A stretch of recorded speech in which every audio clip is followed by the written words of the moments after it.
गांव में एक लालची जमींदार रहता था। वह अपना खेत गरीब किसानों को अलग अलग शर्तों पर दिया करता था। उसी गांव में घोचू लाल नाम का एक गरीब किसान रहता था। जमींदार हर साल जब अपनी जमीन ठेके पर देता तो सारे किसानों के सामने शर्त रखता है कि जो भी फसल होगी उसमें आधा तुम्हारा होगा और आधा मेरा होगा। लेकिन फसल होने के बाद जमींदार अच्छी फसल खुद ले लेता और खराब फसल गरीब किसानों को दे देता था। एक दिन घोचू लाल का बेटा सुमन गर्मियों की छुट्टियों में अपने गांव में आया और उसने अपने पिताजी और बाकी किसानों की हालत देखी जो बहुत ज्यादा खराब थी। उसके पिताजी ने सुमन को सारी बात बताई। सुमन ने अपने पिताजी से कहा कि आज से खेती में करूंगा और वह जमींदार के पास जाता है। सुमन जमींदार से कहता है कि आज से अपनी पिताजी की जगह पर मैं काम करूंगा। सुमन ने जमींदार से कहा, बताइए जमींदार जी, इस बार कौन सी शर्त है? जमींदार ने मन ही मन में सोचा, इसके बाप को तो मैं उल्लू बनाता ही था, लेकिन ये तो बच्चा है, इसे मैं ऐसा नचाऊंगा कि यह परेशान हो जाएगा। जमींदार ने उसके सामने शर्त रखी कि इस बार जो फसल होगी उसमें नीचे का हिस्सा तुम्हारा होगा और ऊपर का हिस्सा मेरा होगा। सुमन ने इसकी शर्त मान ली। 3 महीनों के बाद जब जमींदार अपना हिस्सा लेने आया तो सुमन ने कहा, लीजिए जमींदार जी, आप अपना हिस्सा ले लीजिए, मैंने इस बार आलू की खेती की है, आप उन उगी हुई घासों को लीजिए। जमींदार को ये देखकर बहुत गुस्सा आया और वह वहां से चला गया। कुछ दिनों के बाद सुमन दोबारा जमींदार के पास गया और जमींदार ने फिर उसे ठेके पर खेत दिया। इस बार जमींदार ने शर्त रखी कि नीचे का हिस्सा मेरा होगा और ऊपर का हिस्सा तुम्हारा होगा। सुमन ने उसकी यह शर्त को मान लिया।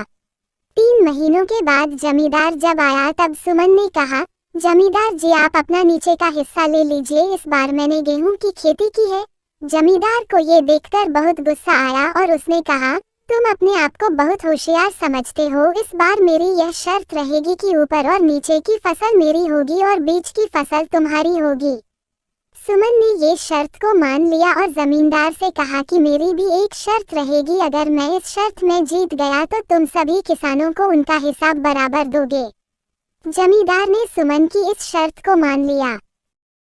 3 महीनों के बाद जमींदार अपना हिस्सा लेने आया तो सुमन ने कहा, जमींदार जी, आप अपना ऊपर का और नीचे का हिस्सा लीजिए, इस बार मैंने गन्ने की खेती की है। ये सब देखकर जमींदार हार मान लेता है और तब से जमींदार किसानों को उनका हिसाब बराबर देता है, जिससे सभी किसान बहुत खुश होते हैं। आलसी। एक शाम को बादशाह अकबर और बीरबल घूमने निकले। बातों में अकबर ने बीरबल से कहा, हमारे दारुल सल्तनत में बहुत से आलसी लोग होंगे, उसमें से यदि तुम सबसे बड़े आलसी को खोज निकालोगी तो हम तुम्हें भारी इनाम देंगे। बीरबल ने दूसरे दिन ही यमुना नदी के किनारे एक पंडाल बनवाया और राजधानी भर के आलसियों को भोजन करने के लिए आमंत्रित किया। आलसियों की टोली भोजन करने के लिए निकली। कुछ लोग जमाई लेते लेते चल रहे थे, कुछ को खिसट कर चलना पड़ता था। कितने ही आलसी दूसरों के धक्के से आगे बढ़ रहे थे। सुबह से निकले हुए आलसी दोपहर तक भोजन के पंडाल में पहुँचे। सभी आलसी भोजन करने बैठ गए। तभी भोजन परोसा गया। अब आलसी तो आलसी ठहरे, खाने की भी मेहनत कौन करता। किसी ने एक कौर लिया तो कौर को मुंह तक ले जाने के लिए उसका हाथ ही नहीं उठा। किसी ने कौर मुंह में डाला तो उसे चबाने की कोई जल्दी नहीं की। घंटों बीत गए लेकिन उनका खाना समाप्त नहीं हुआ। धीरे धीरे अंधेरा होने लगा। तभी बीरबल के कहने से उसके एक नौकर ने मंडप में आग लगा दी। आलसी लोग धीरे धीरे मंडप से बाहर निकलने लगे। उन्हें अपने प्राण बचाने की कोई जल्दी नहीं थी। सभी आलसी एक एक कर चले गए, पर 2 आलसी मंडप में अभी बैठे रहे। उनमें से एक आलसी दूसरे आलसी का सहारा लेकर बैठा था। उसने दूसरे से कहा, चलो अब हम भी चले, यहाँ सब कुछ जलने लगा है। दूसरे आलसी ने कहा, तो जा, मैं मंडप से बाहर आने वाला नहीं हूँ। मेरा बेटा मुझे कंधे पर उठाकर यहाँ छोड़ गया था, अब मैं खुद चलकर मंडप के बाहर कैसे जाऊँ। पहला आलसी धीरे धीरे बाहर निकल गया। दूसरा आलसी जल मरने को तैयार था, लेकिन स्वयं उठकर मंडप के बाहर जाने को तैयार नहीं था। बीरबल ने नौकर से उठवाकर उसे मंडप से बाहर किया। दूसरे दिन बीरबल ने इस आलसी को अकबर के सामने हाजिर किया और कहा, हुजूर, यह हमारे राज्य का सबसे बड़ा आलसी है। यह जल मरने के लिए तैयार था, लेकिन स्वयं उठकर मंडप से बाहर निकलने के लिए तैयार नहीं था। अतः इसे आप सबसे बड़ा आलसी का पदक देकर इसका सम्मान कीजिए। इस तरह दारुल सल्तनत राजधानी के महा आलसी को खोज निकालने के लिए अकबर ने बीरबल को शाबाशी दी। एक औरत अपने बेटे और बेटी के साथ रहती थी। वह बहुत गरीब थी और बहुत मुश्किल से अपना गुजर बसर कर रही थी। एक काम में उसे बहुत महारत हासिल थी। वह तरह तरह के मिट्टी के खिलौने बहुत अच्छे से बनाती थी, जिसे बेचकर उनका गुजारा हो रहा था। दिवाली का दिन बहुत करीब था, इसलिए उसने बहुत सारे मिट्टी के दिए बनाए और अपनी बेटी संजनी को दिए ताकि वह शहर जाकर उन्हें बेचकर कुछ पैसे ले आए। संजनी अपने दियों वाला स्टॉल एक दुकान के सामने लगाती है और कुछ देर बैठने के बाद दुकान का मालिक आकर उस पर गुस्सा होता है कि तुमने मेरी दुकान के सामने अपने दिए क्यों लगाए, और वह संजनी के सारे दिए उठाकर फेंक देता है। संजनी बहुत रोती है क्योंकि दिवाली के लिए उसे और उसके परिवार को पैसों की बहुत जरूरत होती है। उन्होंने अपने लिए नए कपड़े और पटाखे लेने होते हैं। इसी दौरान एक बुजुर्ग वहां आते हैं और संजनी को रोते हुए देखकर कहते हैं कि बेटा, ये अमीर लोग ऐसे ही होते हैं, तुम परेशान ना हो, तुम अपने दियों का स्टॉल किसी और जगह लगा लो।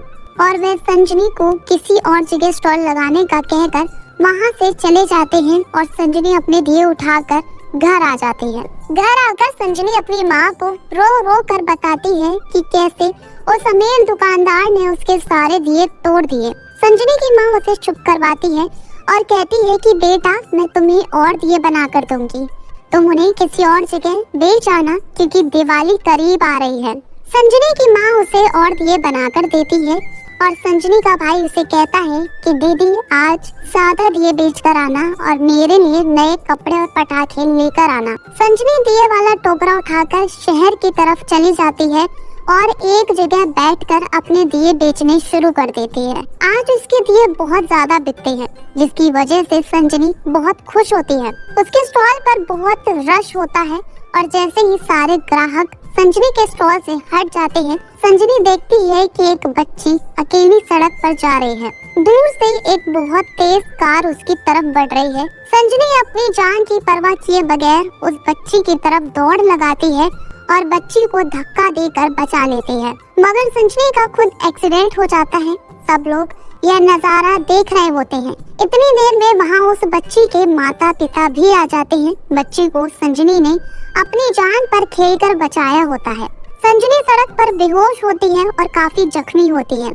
सारे लोग उस लड़की के बाप को कह रहे होते हैं कि इस बच्ची ने तुम्हारी बेटी को बचाया है और अब इसका इलाज भी तुम्हें ही करवाना है। और उस बच्ची का बाप वही दुकान वाला होता है जिसने संजनी के दिए तोड़े थे। वह संजनी को जल्दी से हॉस्पिटल लेकर जाता है और उसका इलाज करवाता है। संजनी को जब होश आता है तो वह दुकान वाला उससे माफी मांगता है और संजनी को उसके लिए और उसके भाई और माँ के लिए बहुत सारे कपड़े और पटाखे लेकर देता है, जिससे उनकी दिवाली बहुत अच्छी गुजरती है और वह संजनी को अपनी दुकान के सामने अपना स्टॉल लगाने की भी इजाजत दे देते हैं। इस तरह संजनी मिट्टी के खिलौने बेचकर अपनी और अपने घर वालों। हेलो गाइस, तो कैसे हैं आप लोग? I hope you are fine. तो गाइस, कैसा लगा हमारा वीडियो? अगर वीडियो पसंद आया हो तो लाइक करें, चैनल को सब्सक्राइब करें एंड बेल आइकन प्रेस को ऑल पर सिलेक्ट करें ताकि आप हमारा कोई भी नया वीडियो मिस ना करें।